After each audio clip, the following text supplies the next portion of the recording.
Finally Anirudh जो है झनक का चेहरा देख लेता है। मतलब वो दिखाई की जो दिन होती है वह आ जाता है। यहाँ सब लोग बन ठन के तैयार हो चुके हैं। इधर आप देखने वाले हैं कि झनक जो है वो घूंघट में है और अनिरुद्ध बहुत बेसब्र से उसका चेहरा देखना चाहता है। वैसे तो सभी मेहमान झनक का चेहरा देखना चाहते हैं क्योंकि नई नवेली दुल्हन जो है, लेकिन अनिरुद्ध के अंदर कुछ ज़्यादा ही अनएक्सपेक्टेड है। और क्योंकि वह उसे ऐसा लग रहा है कि वह यह झनक है, लेकिन फिर अनिरुद्ध को खुद समझाता है कि नहीं नहीं, विवान ने तो अमेरिका में शादी की है, झनक अमेरिका थोड़ी ना गई है। तो यहाँ पे कोई और ही लड़की होगी, वह मैं उसको ज़्यादा ही झनक के बारे में सोच रहा हूँ ना, इसलिए मुझे हर कोई झनक जैसा ही लग रहा है। तो यहाँ पे अनिरुद्ध को बहुत ज़्यादा समझाता है, लेकिन आप देखने वाले हैं अनिरुद्ध जो है गलत साबित होने वाला है। मतलब वो खुद को समझा रहा है कि ये झनक नहीं है, लेकिन वास्तव में जो झनक होने वाली है। और फाइनली यहाँ झनक का घूंघट उठाया जाता है। सब लोग झनक का चेहरा देख रहे हैं और उसके गिफ्ट देते हैं। और यहाँ अनिरुद्ध भी उस झनक का चेहरा देख लेता है। झनक का चेहरा देखते उसे झटका तो लगता ही है, लेकिन वह काफ़ी ज़्यादा परेशान हो जाता है कि झनक यहाँ शादी हो गई है और यहाँ सब देख हो रहा है, क्या हो रहा है। कई सारे सवाल उसके मन में होते हैं और झनक भी सिर्फ एक टकाटक अनिरुद्ध को देखे ही जा रही है। और फिर यहाँ आप देखेंगे कि अनिरुद्ध झनक के पास जाता है और उसको हाथ जोड़ के प्रणाम करता है। दोनों एक दूसरे को हाथ जोड़ लेते हैं क्योंकि भाई अब इन दोनों को नाटक जो करना है कि यह दोनों एक दूसरे को जानते नहीं हैं, पहली बार मिल रहे हैं। तो विवान के सामने, बाकी के सभी घर वालों के सामने इन्हें नाटक करना है कि यह लोग अनजान है, पहली बार मिल रहे हैं। और यहाँ पे अनिरुद्ध जो है झनक को भाभी कहते हुए नजर आता है और साथ ही यहाँ पे वह विवान से कहेगा कि तुम्हारी बीवी बहुत ही सुंदर है और बहुत ज़्यादा कुछ। तो वो झनक से बात नहीं करेगा, लेकिन यहाँ पे आप देखेंगे कि झनक भी बहुत ज़्यादा अपनी नज़रें बचाती हुई नज़र आएगी। क्योंकि दोस्तों अब तक तो वह खुद को घूंघट में लेकर छुपा रही थी, लेकिन अब तो वह रिवील हो चुकी है। तब के सबने उसका चेहरा देख लिया है और जब वो कैसे अनिरुद्ध से बचे उसे यही समझ नहीं आ रहा। आप देखने वाले हैं कि यहाँ पे जो बहाना बनाती हुई नज़र आएगी अनिरुद्ध के सामने, क्योंकि अनिरुद्ध को तो मौका की तलाश होगा कि बस कुछ पल के लिए अकेले का समय मिल जाए और झनक से सब पूछ डालूंगा। आखिर क्या आने की वजह है, कहाँ थी गुजरात में, वो कहाँ से आ गई, क्यों आई। और तो उसे ढूंढने के लिए मुंबई जाने वाला था।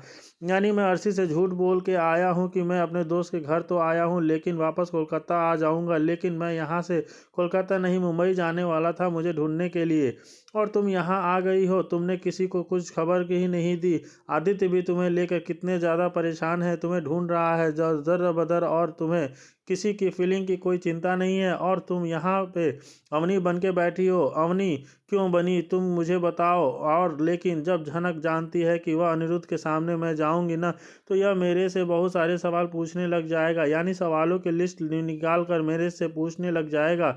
लेकिन मुझे इनके सामने ही नहीं जाना, बस थोड़े वक्त के लिए तो यह आए हैं, बस थोड़े वक्त के लिए इनसे इग्नोर कर दूंगी, इन्हें इग्नोर करूंगी और इधर उधर चलती जाती हूँ, ताकि जब इनका टाइम पूरा हो जाए तो ये यहाँ से चले जाएं और मेरे से कुछ भी ना पूछें। यहाँ आप देखेंगे कि झनक जो है बहाना बनाती हुई नज़र आएगी कि मेरा बच्चा रो रहा है, मेरे बच्चे के पास जाना है। और कभी बहाने बनाएगी कि बा मुझे बुला रही है, मुझे बा के पास जाना है, बहुत काम है, आप बैठे। यानी वह अनिरुद्ध से बात नहीं करना चाहती। और साथ ही आप यह देखेंगे कि अगर यहाँ पे अनिरुद्ध थोड़ा बहुत टाइम निकाल कर झनक से बात कर भी लेता है तो वो झनक को और जो अनिरुद्ध को यहाँ से जाने के लिए कहने लग जाती है और कहती है अनिरुद्ध तो वैसे भी बहुत पूछना ही चाहता है। क्या केतकी के सामने आएगी झनक और अनिरुद्ध की सच्चाई? केतकी ने रखा झनक और अनिरुद्ध पे कड़ी नज़र। जी हाँ दोस्तों, हम बात करें स्टार प्लस के शो झनक की। तो दोस्तों आगे बढ़ने से पहले आप इस चैनल पर नए हैं तो इसे सब्सक्राइब कर दीजिए, साथ ही बेल आइकन दबाना ना भूलें। वीडियो अच्छा लगे तो इसे लाइक जरूर कीजिएगा। चलिए आगे बढ़ते हैं दोस्तों। सीरियल झनक में आप देखने वाले हैं कि जल्द जो है झनक की मुँह दिखाई में अनिरुद्ध जो है आने वाला है। जी हाँ, यहाँ पर विवान ने ऑलरेडी अनिरुद्ध को बुला लिया है। इवन जब वह फ़ोन पर बात कर रहा होता है तो यहाँ पे झनक सुन लेती है और उसका नाम सुनते ही किचन में कांड कर देती है। जी हाँ, किचन में उसके हाथ से गलती से नीचे बर्तन गिर जाता है और जिसके बाद से उसकी सास जो है उसके ऊपर भड़कने लग जाती है कि तुम्हारा ध्यान काम में तो लग नहीं रहा, अपनी पति की बातें सुन रही हो।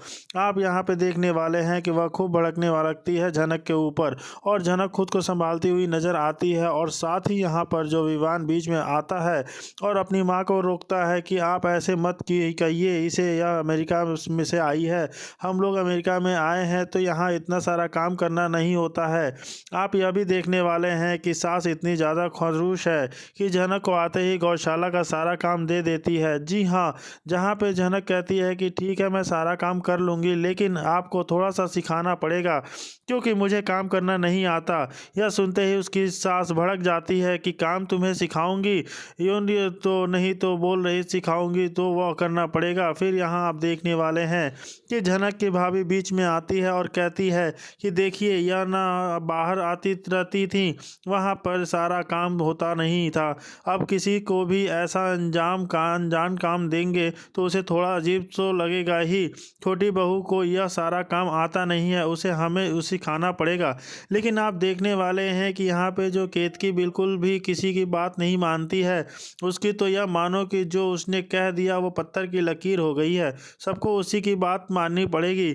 यहाँ पे झनक का ड्रामा तो गुजराती फैमिली में चल ही रहा था, लेकिन दोस्तों इससे भी ज़्यादा मज़ेदार आपको बोस फैमिली के ड्रामे को देखकर लगने वाला है, क्योंकि एक बोस फैमिली थी जो वह कहाँ कितनी ज़्यादा अमीर थी, एकदम सड़क पे आ गई है, यानी नौकर बन चुके हैं।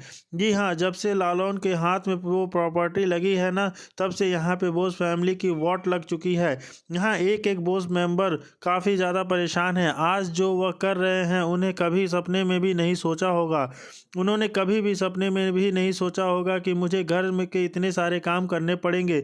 लेकिन आप देखने वाले हैं लालौन जो है ये सारी चीज़ें जानबूझकर ही करवाता है, क्योंकि वह इन अमीर लोगों को ना सबक सिखाना चाहता है। क्योंकि जब इन अमीर लोगों के पास पैसा होता है ना, तो यह दूसरों के दुख को समझते नहीं है, इन्होंने बस अपनी सुख और कंफर्टेबल लाइफ के लिए मतलब होता है। दूसरों की कितनी तकलीफ़ होती है, इसे परेशानी होती है, दूसरों की गरीबी क्या होती है, ये लोग बिल्कुल भी नहीं समझते हैं। साथ ही दोस्तों यहाँ पे बोस फैमिली की ओर एक और लेसन मिलने वाला है। जी हाँ, यहाँ पे जो काफ़ी माँ है, काकी माँ है, काकी जी हैं, उन्हें यह पता लगने वाला है कि जो लाल बिपाशा है ना, इनके साथ सिर्फ पैसों के लिए रहा करते थे। जी हाँ बिल्कुल, क्योंकि यहाँ पे लालौन जो को ये समझाता है, चाहता है कि इंसान आपके पास ज़्यादातर पैसों के लिए आता है, अपनी इच्छा पूर्ति के लिए आता है। जब आपको उनसे कोई काम नहीं रहता तो वह यहाँ से चले जाते हैं, आपका साथ छोड़ देते हैं। तो पहले जब आपके पास पैसे थे ना, तो ये आपके आगे पीछे मंडराते रहते थे। जब आपके पास पैसे नहीं हैं तो इन्होंने आपका साथ छोड़ दिया। ये उन्हें एक एग्जाम्पल के थ्रू समझाने की कोशिश करता है। जैसे कि आपने देखा कि लालौन के काकू जो कहा थी काके सब्जी मंडी से सब्जी लेकर आइए, जो यहाँ घर के सारे मेंबर्स काफ़ी परेशान हो गए हैं, हैरान हो गए हैं कि काकू ने आज तक कभी सब्जी मंडी में सब्जी आया ही नहीं है, इन्हें सब्जी लेना आता ही नहीं है, तो यह कैसे सब्जी लेकर आएंगे, इन्हें ये क्या सब्जी का रेट चल रहा है कुछ मालूम भी नहीं है, मोल भाव क्या करेंगे, उन्हें कुछ भी नहीं पता। यहाँ आप देखने वाले हैं कि जेठू जी बीच में बोल पड़ते हैं और कहते हैं कि इसे कुछ भी नहीं पता होगा, ये इनफैक्ट ठगा जाएगा, उसे दुकानदार ठग लेंगे, हाई रेट बताकर इससे पैसे चार्ज कर लेंगे। लालौन कहता है कोई बात नहीं, पैसे चार्ज करेंगे, ख़राब सब्जी देंगे चलेगा, 2-4 दिन तक चलेगा, लेकिन सब्जी तो यही लेकर आएंगे। तो यहाँ पे आप देखने वाले हैं कि सब्जी लेने के लिए काकू को सब्जी मंडी भेजा जाता है, लेकिन एंड में यहाँ उनकी मदद करने के लिए लालौन आता है। लालून उसने समझाता है कि देखिए आपने लाल से मदद मांगी, लाल कैसे बहाने बनाकर जा रहा है। जी हाँ, काकू जब यहाँ सब्जी लेने के लिए जाते हैं तो लाल को कहते हैं कि चलो मेरे साथ, लेकिन लाल साफ मना कर देता है कि मुझे कॉलेज के लिए लेट हो रहा है, मुझे जाना है। तो यहाँ पे काकू को समझ में आ जाता है कि जब मेरे पास पैसे थे ना, जब मेरे दिन अच्छे थे ना, तो ये लोग कैसे मेरे आगे पीछे मंडराया करते थे, आज मेरा दिन खराब तो है तो इन्होंने भी मेरा हाथ साथ छोड़ दिया। तो यहाँ पे लाल जो है अपने कदम पीछे खींच लेता है और साथ जिसको निकम्मा निठल्ला कहा करते थे यानी छोटो गंद, वो आता है काकू की मदद के लिए। जी हाँ, काकू की मदद के लिए छोटान आगे हाथ बढ़ाता है और लालन कहता है कि ठीक है, आप इनके साथ जा सकते हो, लेकिन सब्जी लेकर तो काकू ही आएंगे। दोस्तों, ये सीन देखकर काफ़ी ज़्यादा मज़ा आता है कि यहाँ पे लोग दूसरों पे ऑर्डर चलाते थे, दूसरों से हुक्म चलाते थे, आज वो सब कुछ उनके हाथ हो रहा है। वहीं दूसरी तरफ पासा के तेवर अभी भी चेंज नहीं हुए हैं। ये यहाँ पे लालौन से जबान पर जबान लड़ाई जा रही है और लालौन है उसे करारा जवाब दिए जा रहा है। आप यहाँ देखेंगे किचन की सारी रिस्पॉन्सिबिलिटी इन दोनों के हाथ में दे दी जाती है, यानी तनुजा और बिपाशा को कहा जाता है कि किचन की सारी रिस्पॉन्सिबिलिटी आप लोग संभालेंगे, खाना बना सब लोग आप लोग ही अरेंज करेंगे, जिसको जितनी बार भूख लगी उतने जो खाना होगा आप लोग ही बनाओगे। और दूसरी सबसे इम्पॉर्टेंट बात यहाँ है कि आपकी मदद के लिए कोई भी नहीं आएगा, मेरी सास तो बिल्कुल भी नहीं आएगी। आप देखने वाले हैं तनुजा बिपाशा यहाँ बोलती हैं कि हम लोग इतने सारे लोगों का खाना कैसे बनाएंगे। लालौन यहाँ पे कहता है कि वो मेरे सास भी तो आप सबके लिए खाना बनाती थी ना, तो वो लेकिन एक प्रश्न नहीं करती थी और आप लोग जाते थे क्या? आप उनकी मदद के लिए कभी भी नहीं जाते थे, या बीमार रहती थी तब भी सबके लिए खाना बनाती थी। तो अब जब आप सब लोगों को यह सारा काम करना पड़ रहा है तो आपको समझ में आ रहा है न कि इन्होंने कितनी मेहनत की, आप लोगों की देखभाल की, कभी भी इनकी हेल्प के लिए नहीं गए तो आपकी हेल्प करने के लिए भी कोई नहीं जाएगा। आप दोनों को ही किचन का सारा काम संभालना होगा। तो यहाँ आप देखने जानबूझकर जो अप्पू से पूछता है कि अप्पू आपको क्या खाना है, अप्पू ऑर्डर दे देती है और कहती है कि मुझे अपनी भाभी के हाथ का खाना। अभी बिपाशा काफ़ी ज़्यादा गुस्सा करने लग जाती है कि इस महारानी के तेवर भी बदल चुके हैं, यहाँ आप देखने वाले हैं। तो अप्पू से भी जवान लड़ाने लग जाती है और लालौन जी सीधा करता है। दोस्तों, यहाँ पे लालौन न सबको एक एक करके मज़ा खाने वाला है, जिसने किसी के साथ जैसा किया है ना, उसको वैसा ही करारा जवाब देगा। और साथ ही आप यह देखने वाले हैं कि इनकी मदद के लिए कोई भी आगे नहीं आ रहा है और छोटौन तो यहाँ खूब एंजॉय कर रहा है कि अच्छा हुआ, ऐसा ही होना चाहिए आप लोगों के साथ, क्योंकि आप भाई छोटौन भी इस फैमिली का बेटा है, लेकिन कभी भी इन लोगों ने उसे बेटे का तरह माना ही नहीं, हमेशा नौकर ही तरह माना है, उसकी खूब बेइज्जती की। लेकिन आज वही छोटौन उनकी मदद के लिए आगे भी आ रहा है और साथ ही खूब मज़े भी ले रहा है।